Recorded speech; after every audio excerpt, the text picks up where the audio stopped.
Coming up on Mental Health Marty, part three of the Black Man Made Well series. Join us as we talk to Quentin Barfield and Christian Sellers. Stay tuned.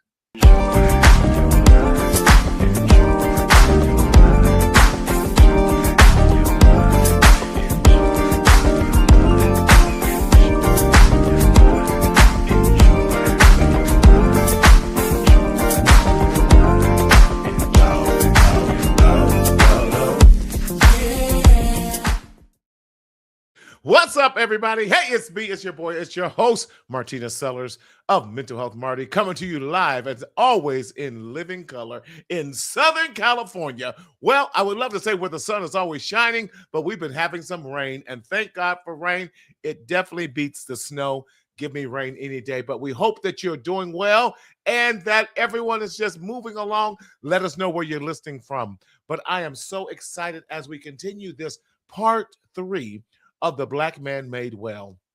And to begin the show, definitely we want to give a shout out to the late, great Reverend Jesse Jackson, another one of our great civil rights heroes and leaders has passed and transitioned this day on today. But we want to give a shout out to Reverend Jackson for first being the first male African-American presidential candidate. We thank God for his Rainbow Coalition and all that he added to empowering Black people and push that he has done, and he is going to be greatly missed. And you know, when we look at it, we have great leaders who are transitioning, and I just believe it's a time for new civil rights and civic leaders to rise up. I'm a huge fan of that Wes Moore out in Detroit. No, not Detroit, Baltimore area. Listen, so excited about him and some of these great leaders that are rising up.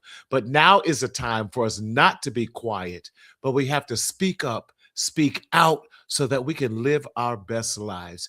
And I don't know if you saw what was going on in North Carolina as the voting registration and all of that is changing and is upon us, y'all. We have to do something. We cannot remain complicit by remaining silent, but we have to do something. And I'm so grateful for those students who walked over 30 minutes to the new voting places because they took the voting out of the college campuses on our HBCUs. And they said they were not going to be denied their right to vote. And I'm so proud of that. Anytime that great movements have happened in this country, it has been because of our youth and our young adults. So we definitely want to encourage our youth and young adults just to keep on doing what they are doing. So again, thank you for joining us. What's going on, Jason, man? Hope all is well. Listen, let me give you a reminder of who we are and why we do what we do.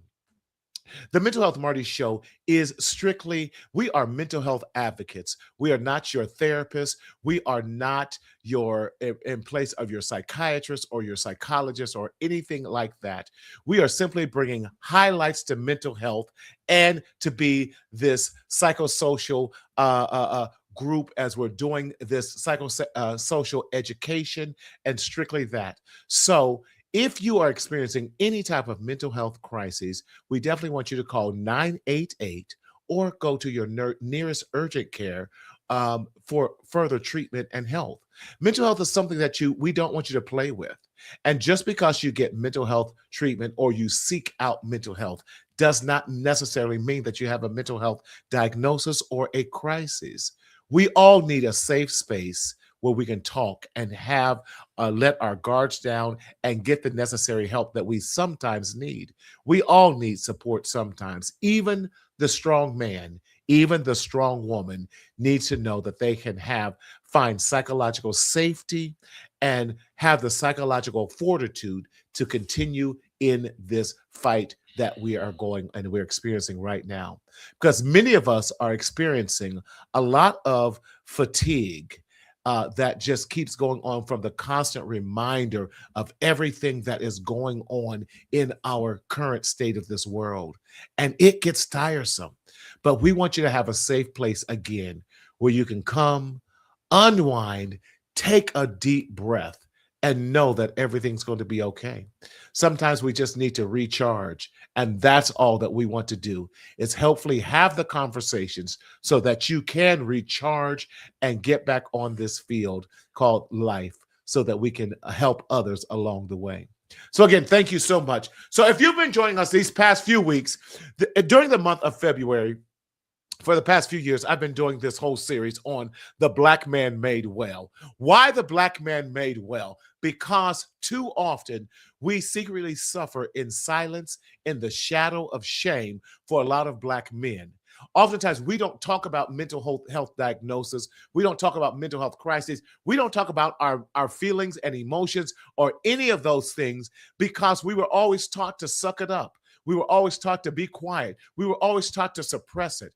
And that's not good because when we don't have those opportunities to release these emotions, to release what we're feeling, or at least to have dialogue about it, we then can become very explosive and call what I like to call the Coca-Cola syndrome, where we're imploding first and then we explode later. Well, this show is designed just to Joseph, how are you, man? Long time. But this show is designed so that we can have a platform in which to discuss what we're going through, and specifically during the month of February, towards as we celebrate 100 years of celebrating Black history. Although it started off as simply a week long, now we are a month long. And y'all, Black history is American history. It doesn't matter how much people try to erase it, whitewash it, or anything. It is imperative that we keep the oral traditions going and share our stories and help each other along the way. And that's what it's all about. So tonight, I'm so excited to have. They're not guests anymore. They're just part of the Marcel. The Marcel. I'm thinking I'm at work. They're a part of the Mental Health Marty family, and so glad to have it. But this first person, listen, I've been knowing him since he was fresh out of college from Wilberforce. Yes, HBCU, and so glad to have him at Wilberforce because that is where my uncle, the Dr. Lee Sellers, graduated from in social services. And when I met him fresh out of college, there was something about this young man that I knew he was going places, and he really, really is. And I just want to bring him on to share with you all the great things he's doing. And he was a former social worker in Riverside County, and is a rarity to have a Black male supervisor in family and children's services. So without any further ado, I want to bring on back to our stage here none other than Quentin Barfield. Quentin! Hello. Sir, you got that Venmo pretty quick. I appreciate the introduction. You captured all the points that I needed you to. Oh, okay. As long as I'm doing that, I'm good. I'm good. Man, how you been? I listen. I cannot complain. It's been a Yes. beautiful month so far. It's been a great kickoff to 2026. I feel like it's the year is moving quickly, but I've accomplished so much. So I'm excited for Really, really 2026. have. So I have to put this disclaimer in. Quentin he works with me. I never say anyone works for me. Quentin works with me, and he has done such an amazing job. And I remember sometimes you guys you have to create your own platforms in your own way. And what this young man did, he called me. He says, "Listen, I need some other opportunities, and you got some job openings. Now, what can we do?" I'm like, "Are you serious?"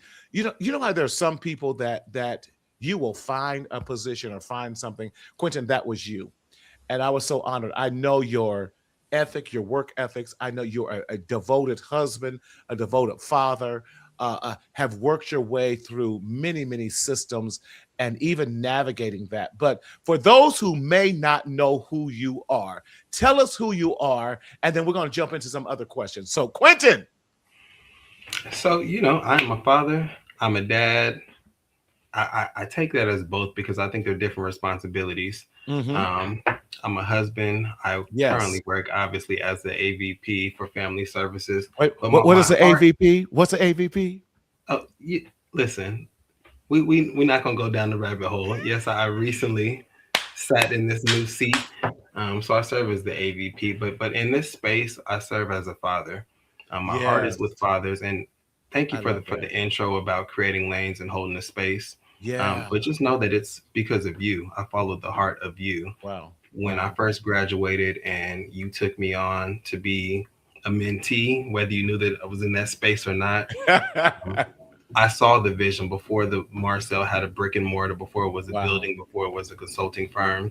And so working on children's services and seeing the work that you were doing, being our not just the preferred partner for Riverside County, but the sole partner for mental health therapy services for an extended period, I was able Right. to see that you were putting works behind the words.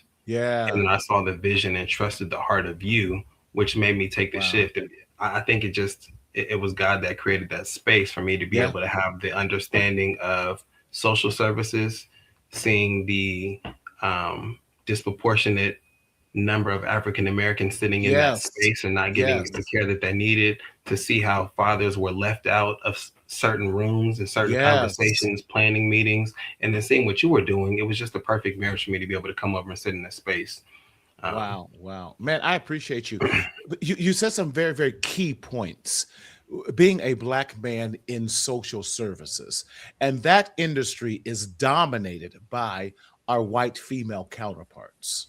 So I want to first deal with that. How was it for you being a black male in social services, and not just being a county worker or that, but then rising up to being a supervisor within that field that again is dominated by white women and the stereotypes, and I love what you said, the disproportionate representation that is in mhm. the majority of our social services systems. um, I think it was a perfect marriage once I understood my value. Oh, So we started off in behavioral health, yes. um, which is also dominated by Yep. majority white women. Yes. However, we were working in San Bernardino County, working with transitional age youth who were in Yes. foster care and on probation. And it Yes. got to spaces where they're asking, hey, I want a therapist, a counselor, a behavior specialist that looks like my family, that Yep. can relate to my son, that can relate to my daughter, that share similar backgrounds. It can have that level of understanding, speak with a certain vernacular. Um, Yes.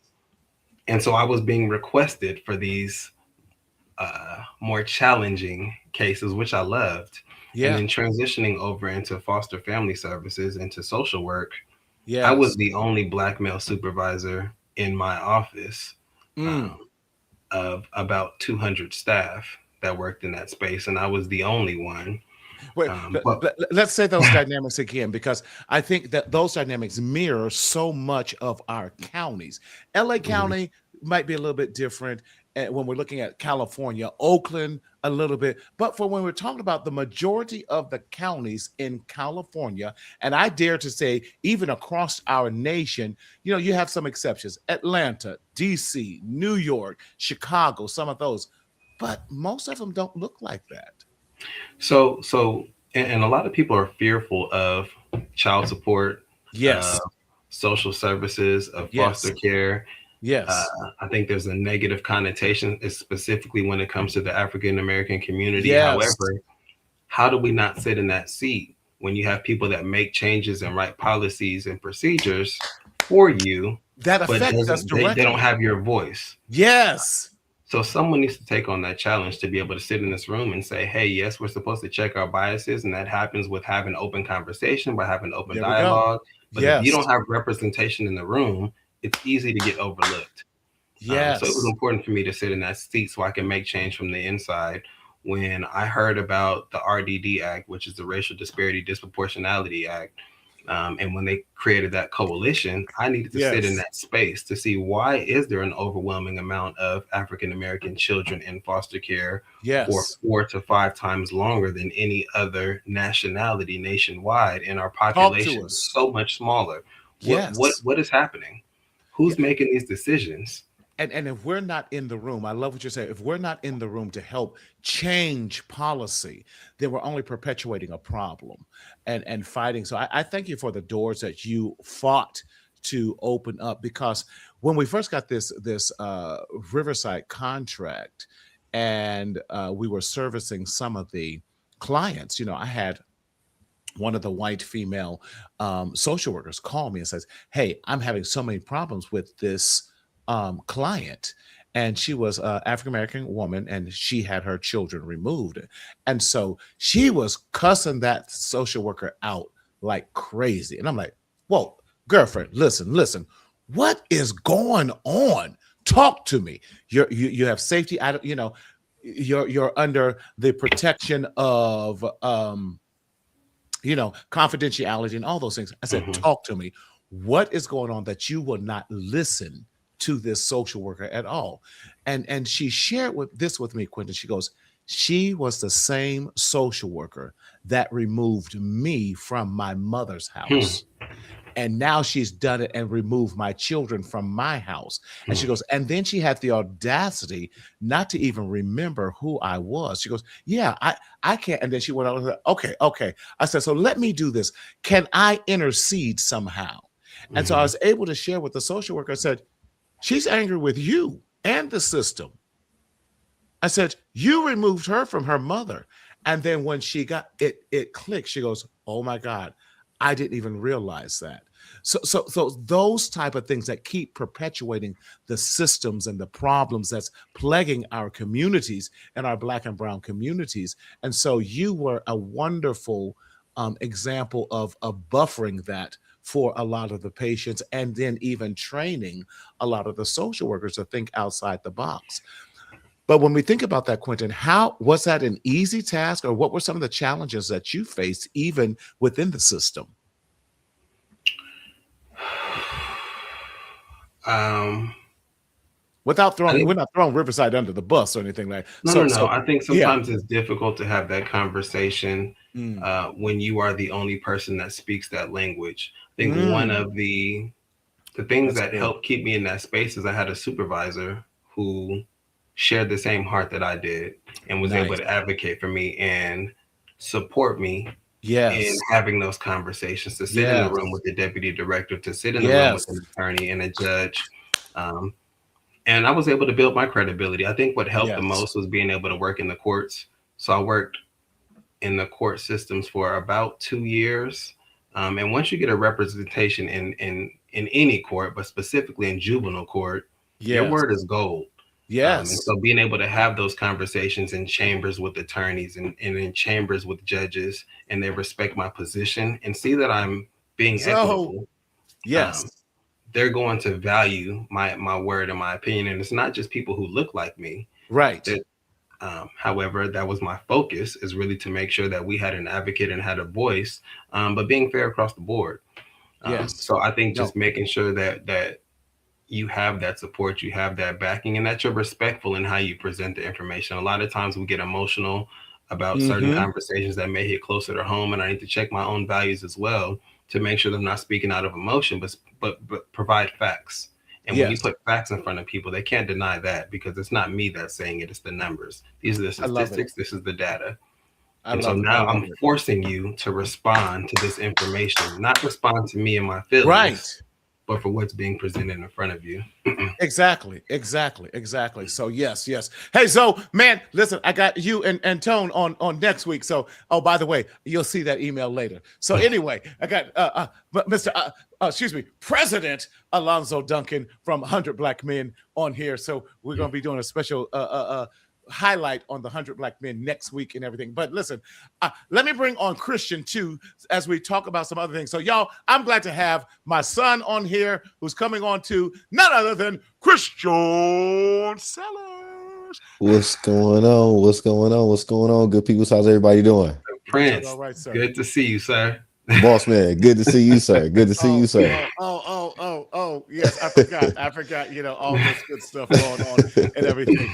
Yes, yes, yes. Actually, Christian, for those who may not know who you are, you look like me, so they can't deny me. So I's your pappy. But Yes, sir. Yes, sir. I'll let it slide for now. I'll let it just slide let for it now. slide. Okay. Just go let it slide for now. And everything. Man, tell them what you do and who you are and all that great stuff.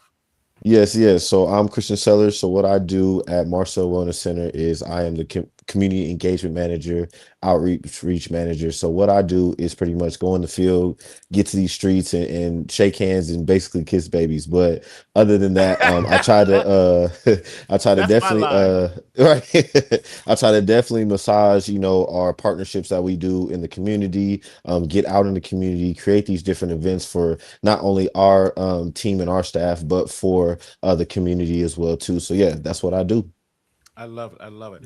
I love this Batman and Robin that the two of you guys have out there slaying the community and doing what you got to do. And so what I'd love to do is share some of the programs that we have to offer. And what I want to do is start off, Quentin, with your program that you're overseeing when it comes to fatherhood, because fatherhood is a huge passion of yours. Why is fatherhood such a passion of yours? And just really, you're just the ultimate dad with 4 daughters. God bless your heart Yeah, and your four. mission. Yes. Ultimately, I'm appreciative of the father figures that I had when I was younger.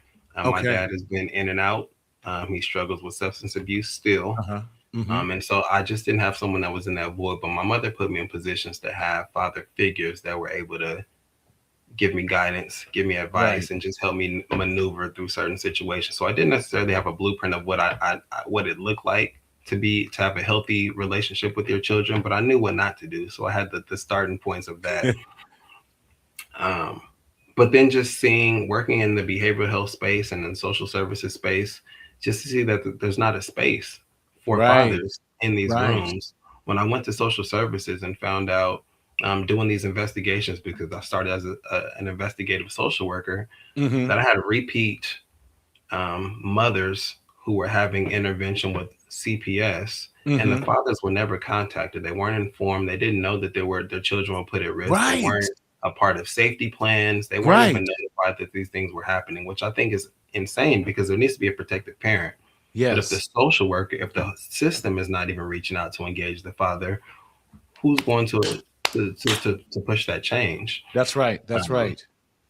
and so what I have now is a contract with San Bernardino County where I'm able to go out and teach this parenting curriculum.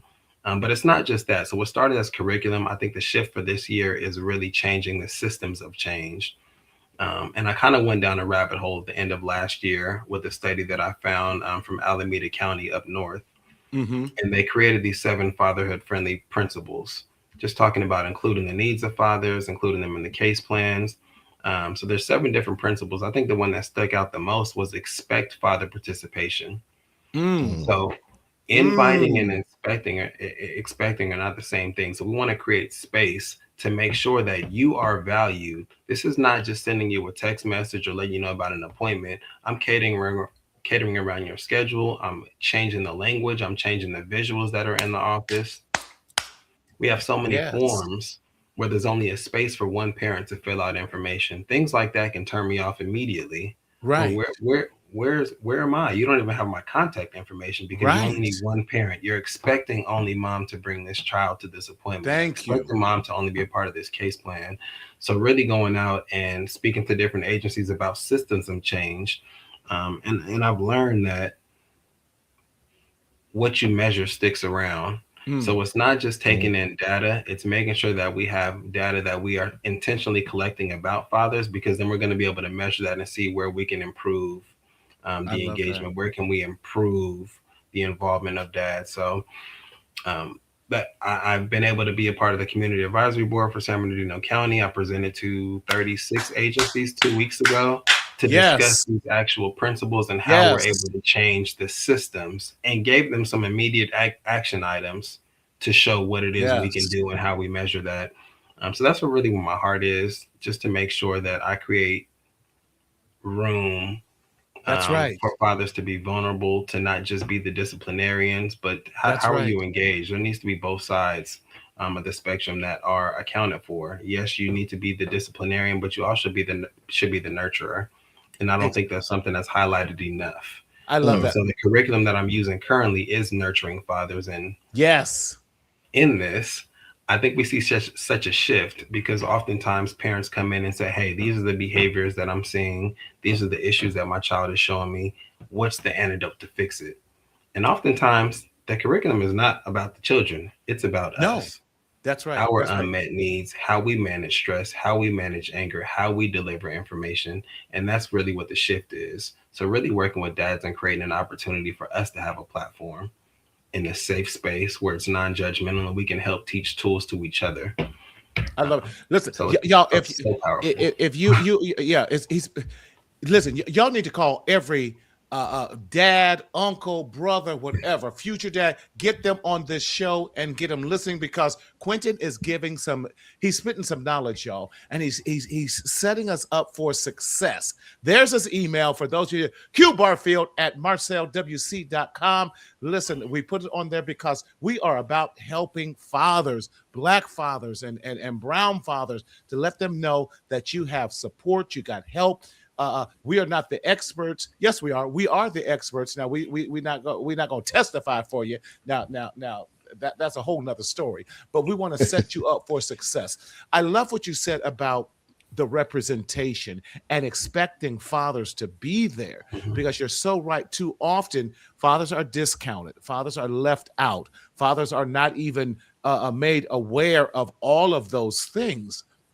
And so to have someone that's advocating on our behalf, on the father's behalf, is so amazing, man. So keep going. So tell us more. If people want to enroll, is this your program? Is it solely in person? Is it virtual? Is it both? How can we find out more information about that?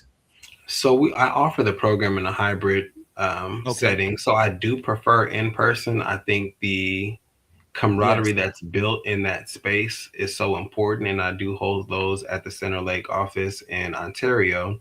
However, I have virtual options as well, and it's flexible based on the signups. I have a group that's starting tomorrow, actually, 17 fathers, and that's at another facility. So if there's a large amount, I say 5 or more, that are in a specific area, I don't mind coming to you. We can do it in the community space. I can reserve a space. I can come to your facility, but I want it to be accessible. I don't want it to be a hardship to say, hey, I want to participate, but these are during my work hours, or it's only 8 to 5. Yes. I don't mind working on a Saturday if that's something that's attainable, because I need to make sure that you have time to be present with your family and still get this information. So shoot me an email, contact me. I can get you the sign up information, or at least just have a conversation. Let me know what it is that you need, what it is that you want to gain from it. We can talk about times, locations, but I service anywhere in Southern California, so we will make it happen. If you're intent about really just building relationship with other fathers just growing, and it's not saying that we're doing something wrong, but we can find more things we can do right, that we can do well. And I learned from each of the cohorts. Because you're right. We all learn from each other.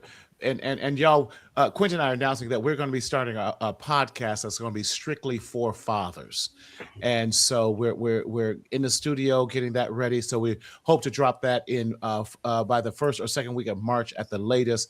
And we just want to equip fathers for knowing how to navigate through the systems, because family court and help me out, child support are two different courts. Absolutely. Two different courts, y'all.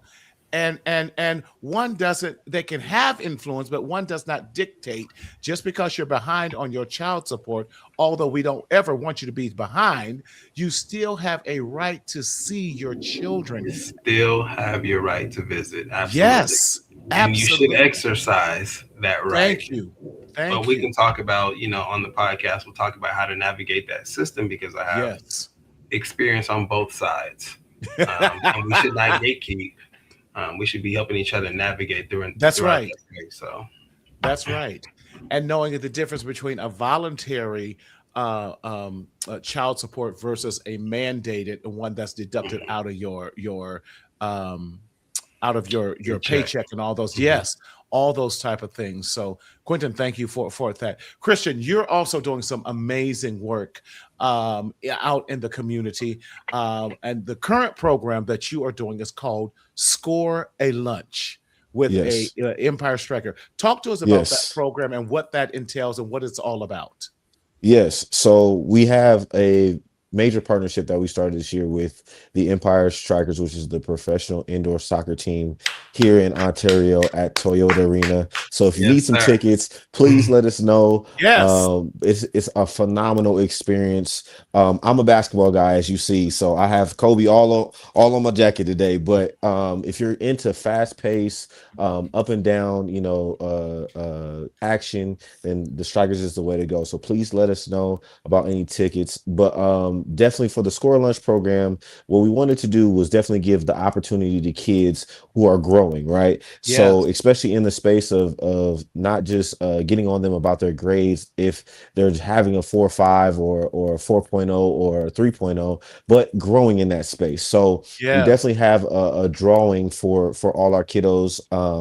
And so we have definitely a barcode that you can enter in. And once you get chosen for this Score Lunch program, then we take you, you can come to our center, or we're definitely going to a restaurant where you can sit and chop it with a pro. So talk to him about his daily life and different things that he goes through, but also how it is to be a pro, right? Because we Yes. understand that professionalism is not just on the field, but off the field as well too. That part. So how does that Absolutely. look, and getting a deeper dive into how you can be a pro.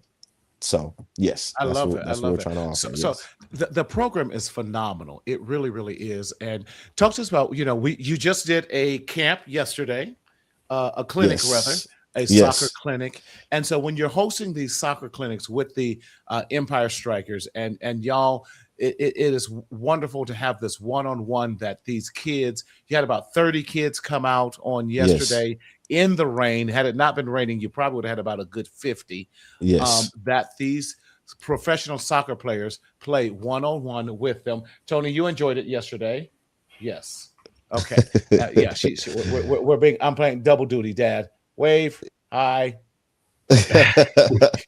We're doing homework here and doing this. So hey, we're always in We dad do what mode. we need to do. We do Absolutely. what we gotta do. Yes. I know you jumped on. It's like, okay, I just got done feeding the kids. Got dinner done. So hey, let's go. Yeah. But that's the beauty of it. I wouldn't trade it for the world.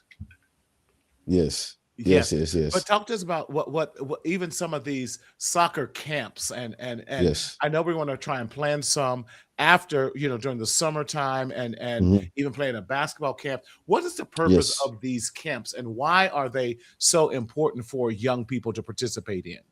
Yes, they're definitely so important because I can remember to my camps that I went to, definitely when I was younger, the different things and the nuances of learning the fundamentals first, right?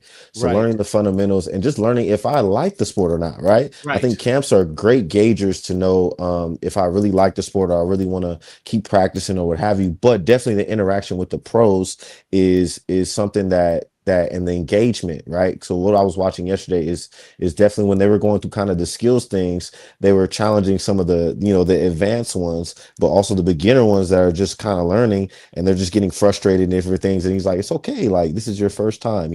So seeing those Right. interactions is definitely good to see. But the engagement between the soccer players and the kiddos and the different games that they do was very, very fun. So I think that's something to expect from the clinic, and definitely we as we watch them play towards the end, you can hear the parents cheering and different things like Right. that. So that engagement was really key. So, and I think it created an experience that the kiddos will never forget.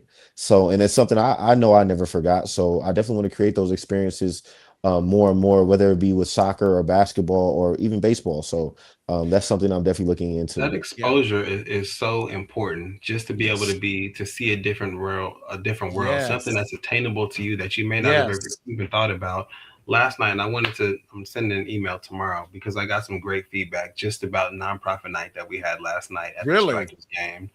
Um, so, and you don't know, the six of the children who went out during halftime, they are from a soccer club in Moreno Valley.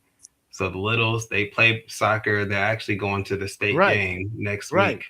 So they're Okay. truly invested, and you created a one of a kind experience for them to be able to go out on the field, meet the Wow. players, see the mascot. Their parents were a little not upset, but the kids didn't go to sleep right when they went home. They were Yeah. hyped. Right. And the parents Tony enjoyed it passed too. out in the suite. She was tired because she Yes, participated you in sure the was. workshop in the clinic earlier, and then the Yes. game was later on.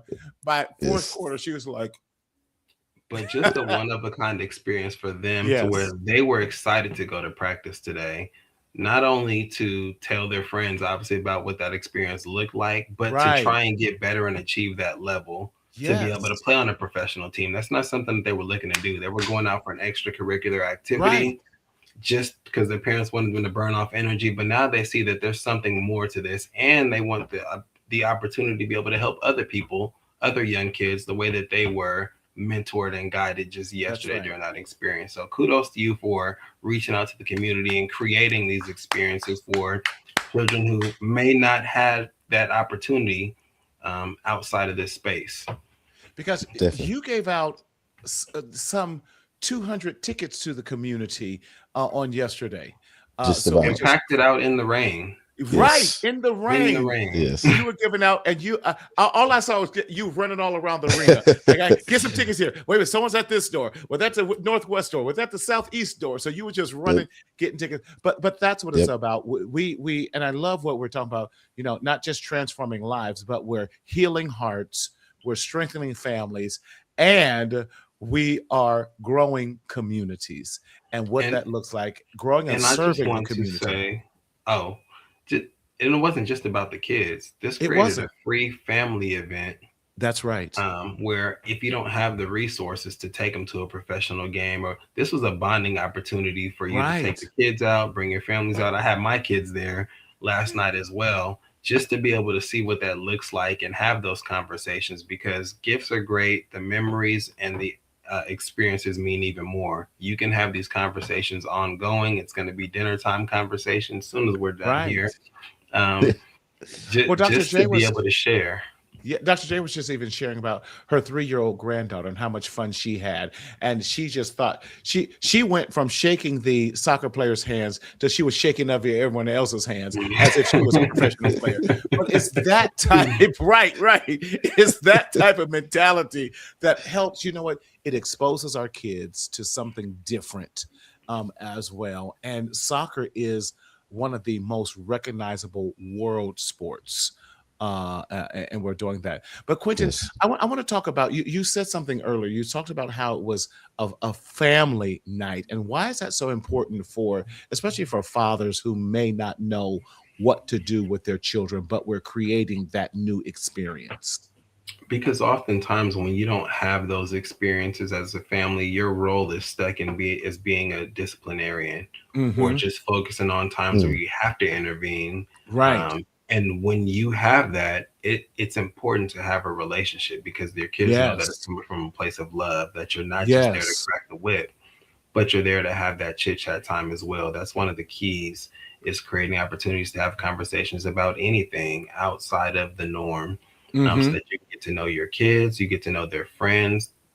My brother brought his kids and their friends to Yes. the soccer I team, so love you it. can see how they interact with each other, and Yes. you can build that relationship, not just with them, but with their parents. So they had Yeah. 13 people that came from that soccer team last night with both of their Amazing. parents.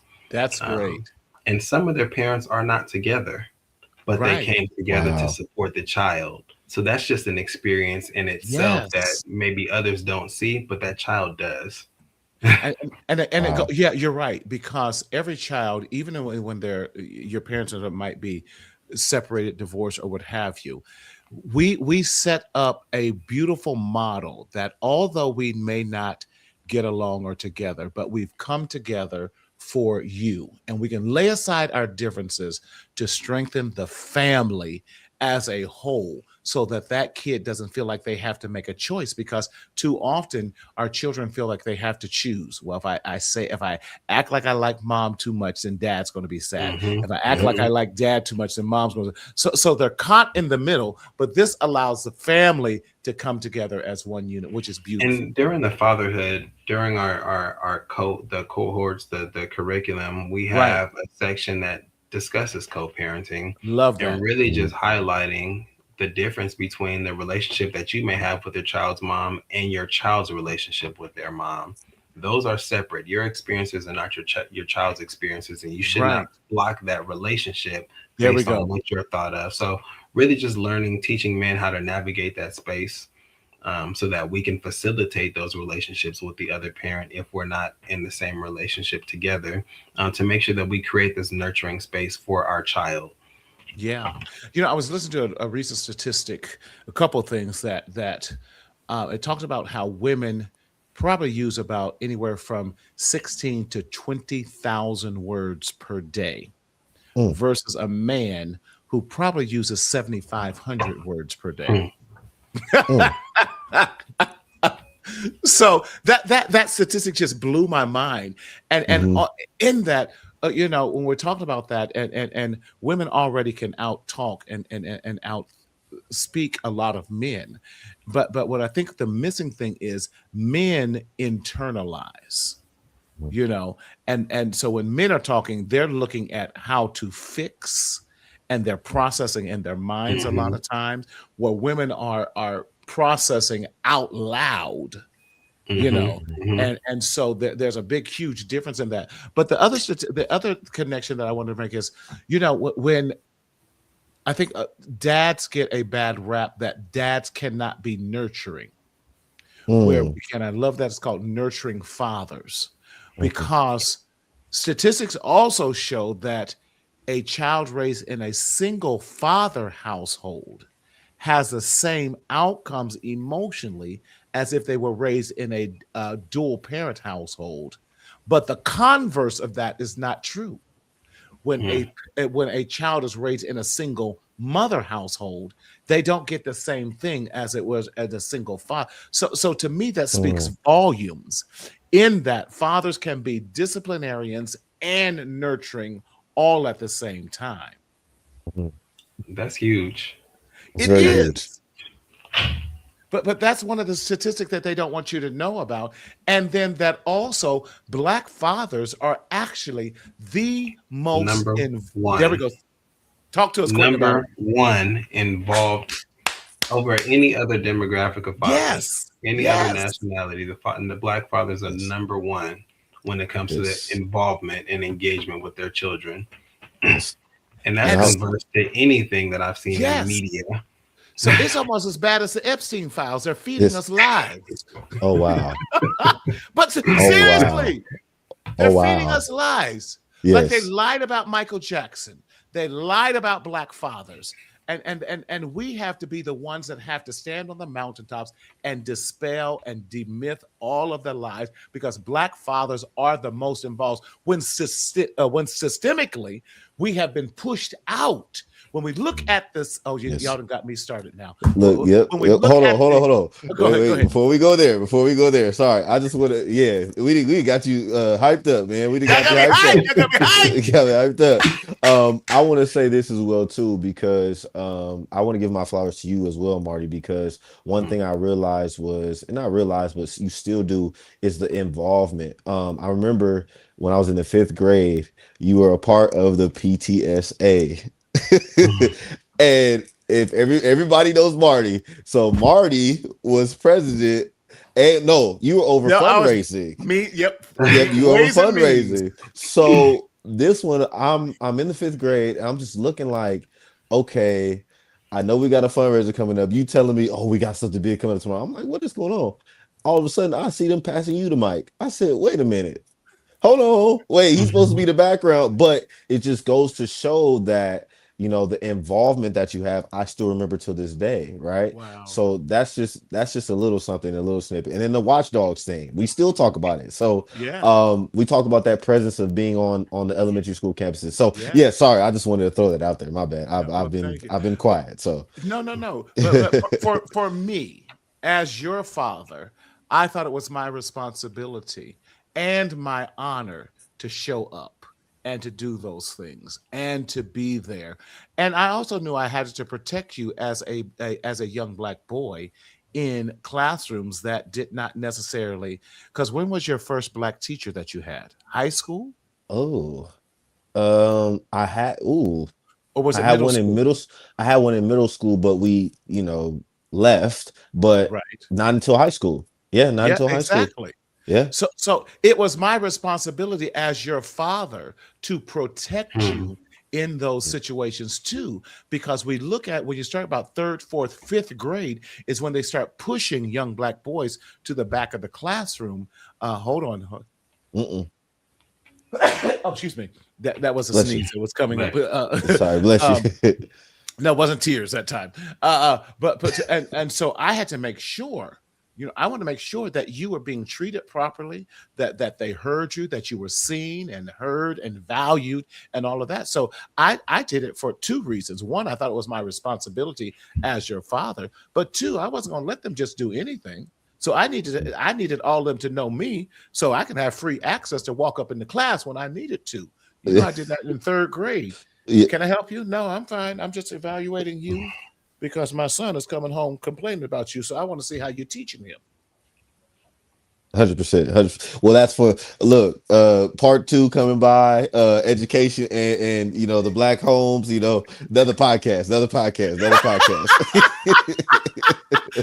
But yeah, Yes. and I didn't have to say nothing else to that teacher the rest of that year because she knew I just pop up. I didn't tell her I was coming. I didn't tell Christian I was coming. I just showed up. I think we cut from the same cloth because I was definitely getting live scanned every year to make sure that I was on the volunteer list so I can go. Right. I'm at every field trip. I'm there on my Right. Fridays off because I work 980 schedule at the county. Yep. So I'm at the school every week or at least every other week just That's to make right. sure that they know Who you that are. there's a dad that's present, Yeah. that's going to advocate. And if there's issues, reach out to me first. That part. Yes. Because I'm involved. I would tell him, do not call his mama. Call me first. And if I could add as well too, right? And we can even go here. You showing up for me, you accounted for all the other black boys that were also at my school to show up That for was my them. responsibility too. And to model that, right? Because some didn't have dads, right? So, but even in that, you showing up, they were like, "Hey, your dad's coming!" Like, and they will run, "Mr. Martin, hey, what's going on? What's going on?" Still that interaction, and we grow and heal in communities, right? So, still That's that right. interaction, you gave them indirect healing in their community or in their space. So, yes. That's just my philosophy. Like you said, it takes a village. I believe it's all of our responsibility to look after, especially as fathers, to look after our young boys and our young girls. But we know that they try to push them around in certain situations. So I'm not going to let them push it. And I say, yeah, that one is mine, but that one, and that one also belong to me. Mm-hmm. So you got problems out them, call me about them too. And then Yeah. I call their mamas and daddies. But until then, I'm gonna. What if you don't get your come me up Yes. there? Yeah. Yes. But Yes. Yes. that's what we're supposed to do. Okay, y'all, we're running out of time. I can't believe it. We need to do some more stuff. But Yes. I have a question for you. A segment that we started here on the Mental Health Marty Show that's called Dare to Dream. Dare to Dream. So, Christian, I'm going to start with you. In your dreaming, Mhm. and let's keep kind of in this context of young people, fathers, and all of that. What would be your desire? And maybe it's you as you become a father much late. I can't say much later. You're getting old. Oh, wow. Okay. Okay. I'm just getting All better. right. You getting older. That's I just get better with time. All right. All right. All right. But what would be your desire for, I don't want to say it this way, father-son relationships? Yes. I would say for my dream, right? I think I can speak for my generation as well. Um, that safe space, right? I think that safe space, father and son, to open and be having those conversations, right? Have those, even if it's uncomfortable conversations, but that support from the father in that group and other fathers, right? And the son and those groups together, right? So how do we have this conversation of what we need to have, right? And even if everybody's going through their different paths, right? Because we're all going to go down different paths, but they all reconnect. And this is that space where we can reconnect and unwind and we can all talk, right? Because as you say, black men, we are not linear. right? So with us not being linear, we're gonna all grow in different spaces, but we all come back to one. So Right. I think my dream would be to host, even whether it's business mixers or host different camps or events to where we have fathers come out and really get healed, but have a space to have fun, have a space to do different things. So yes, that's my dare to dream. That's I my love that. dream. I love that. Thank you. Thank you. Because the truth of the matter is, there were times that we bumped heads big time. Yes. 100%. 100%. Like, now wait a minute, I pay all the bills around Yeah. here. So, but even as an Yes. adult, Mhm. when you were in your early 20s, we bumped heads a lot. Yes. But I think the one thing we knew is that the love was always there. 100%. Mhm. And we 100%. had some extremely difficult conversations at time, and we both sat in my I remember that one time we both sat in my bedroom, we both cried because we just didn't know where to go, um and healing the relationship.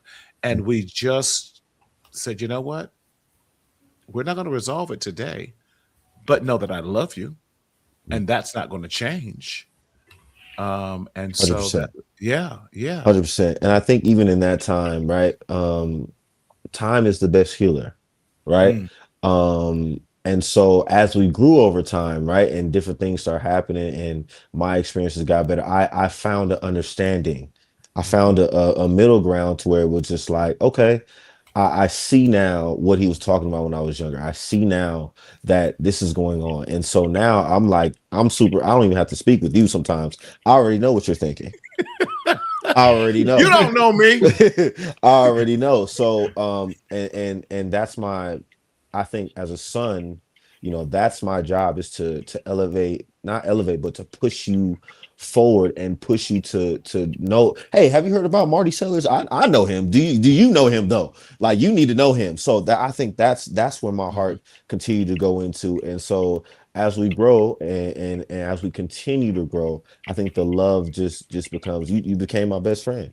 mhm. So, and it's still going to be Agreed. that way, Mhm. Yeah. regardless of ends, left, right. Nobody can talk about my dad. I'll Right. say that nobody can talk about my dad. So yes, Well, yes, yes. love you too, man. Definitely. Love you, Definitely. love you, love you. Yes. Quentin, dare to dream. Dare to dream. Especially when we're talking about fathers and their understanding or whatever. What's your dream that you have for fathers and black fathers in particular? I guess to create a space and a narrative where it's safe for fathers to lead with love, and Mm. compassion, and support one another. I think not only does it help us in our community as fathers to be able to navigate certain situations, but it also shows our children how to regulate certain emotions. And having that connection allows you to have those conversations, to know that when you have moments of correction, it's coming from a place of love and they respect it. And I think it reduces a lot of the conflict. Um, so I say chit chat time is so important, Yes. because it's the time where you're just getting to know your child. You're just having those conversations, and it's not anything where you bring up anything corrective.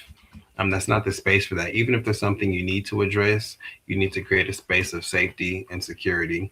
I was telling some of you I was having a meltdown 2 weeks ago. My 16-year-old texted me about dating. Um, I was definitely there that about a day. boyfriend. I'm going back. If Christian's watching me, I'm like texting. You see the dots come up, I'm deleting it. Texting, dots come up, I'm deleting it. Trying to figure out the way how I want to respond. I'm not ready for this. Um, but it was really just a moment of appreciation that she was able to say, "Hey, I'm not in a relationship. I just want to know your thoughts. Is it something you're okay with? If I'm interested in someone, can you meet him first to make sure Right. that it's appropriate for me to be in this space, whatever that looks like." So Wow. that was just rewarding for me as a father, to be able to have that relationship where they're able to speak and have that open conversation without judgment, without fear of being punished or that I'm going to react in a negative way, Right. so that I can help provide that guidance. So But I think Quentin, that's something that should be normalized and can yes. be normalized. And I just want to be able to provide tools to the masses as to how we can do that.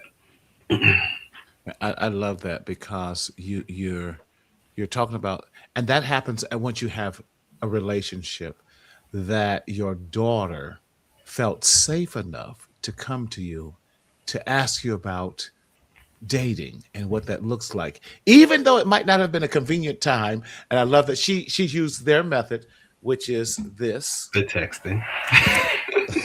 which drives me crazy. This one texts me like, just call me. Oh, But wow. I'm like, okay, okay, uh, pull back, Marty. But that show that shows um, the type of environment and home you've created that your daughter loves. 100%. And yes, yes. 100%. So Quentin, before we take off, last words you would like to say. I know we just did, Dare to Dream, and how can we get a hold of you once again? Listen, if there's anyone who wants to learn more skills, or teach some of the skills that you have, we always need mentors that can come in and just share in this Yes. space. Reach out to me so that you can be a part of this fatherhood group. Come sit in for a week, sit in for an hour, whatever it is that you're able to give. Love And it. I'm confident that you're going to fall in love with this process and fall in love with the group and continue to come out and support. So send me an email, qbarfield@marcelwc.com. I think it's in the chat. And just come be a part. Be a part, Love it. teach me, have that conversation, and create a space where we can go out and be open with each other. I love it. I love it. Christian. Verse, is this Miss Mitchell? Is this your first time seeing my son? Oh my Yeah. goodness, that's Daryl's mom in the back. One of she's been following from day one. Yeah. So Shout out to Christian, Mom. Shout out to Mom. Thank you. yes, Thank you. Thank yeah. you. I appreciate it. I appreciate it. Final thoughts. Final thoughts. Just want to say I'm very humbled to be on this show. Thank you so much, Marty. Please, if you want those striker tickets, please reach out. It's a fun time, fun community time. Also, as well as we talked about through and through this whole podcast or live show, is definitely spending time with your family. So please come out, support. Maybe, hey, you never know. One day Lakers, one day Clippers. You never Hey. know. Hey, you shoot for the stars, you aim for the moon. Right. So definitely, you can please reach out to me at csellers@marcelwc.com. Once again, csellers@marcelwc.com. And Mr. Daryl's on it. As you see, it's right there. Come talk to me. I talk back. I had to get that up. No, I had to you get don't. that up. I know. When I be like, I call you like, talk to me. I talk back. I'm like, no, you don't. Yes, he does. No, you don't. Christian is a man of the people. Don't. Hey, I just learned from the best, just learn from the best. Well, thank you so much. I appreciate you guys. Dr. J is texting talking about great show. She's on Teams. What's going on, Dr. J? What's going Dr. on, Auntie? J! What's going on? I know Dr. J is everyone's auntie. I promise you. Yes. Yes. And everything. After we get through this Black Man Made Well month, we're going to definitely have Dr. J on here. She is phenomenal. But we thank you for joining us on this week's episode of the Mental Health Marty Show as we continue to focus on the Black Man Made Well. I cannot thank Quentin Barfield. Listen, let me tell y'all something. He is a force to be reckoned with. And if you need support, have questions about social services, your anyone, Quentin is a wealth of knowledge, and no better person to have someone who is advocating for not just Black fathers, but families across this whole country. He's definitely one of the experts, and I'm so proud of my son and the work that he's doing, Christian, out there with the Empire Strikers, and really trying to change the trajectory of our young boys and what they're doing. So please stay tuned with us next week. I'm so glad because we're going to be featuring the 100 Black men of the Inland Empire with Mr. President Alonzo Duncan and Vice President Antonio Winters. So we are so glad. Thank you for joining us. And please share this podcast with so many other fathers, because I think there was some amazing information that needs to be shared. But in this journey called life, We never want you to secretly suffer in shame in this. Secretly suffer. I messed it up, Daryl. Silently suffer in the shadow of shame, but we want you to always speak up, speak out, and live, because the best, y'all, I still believe, is yet to come. Thank you so much, and we'll see you next week. Take care and God bless. Enjoy your life, be free, live right, enjoy your life.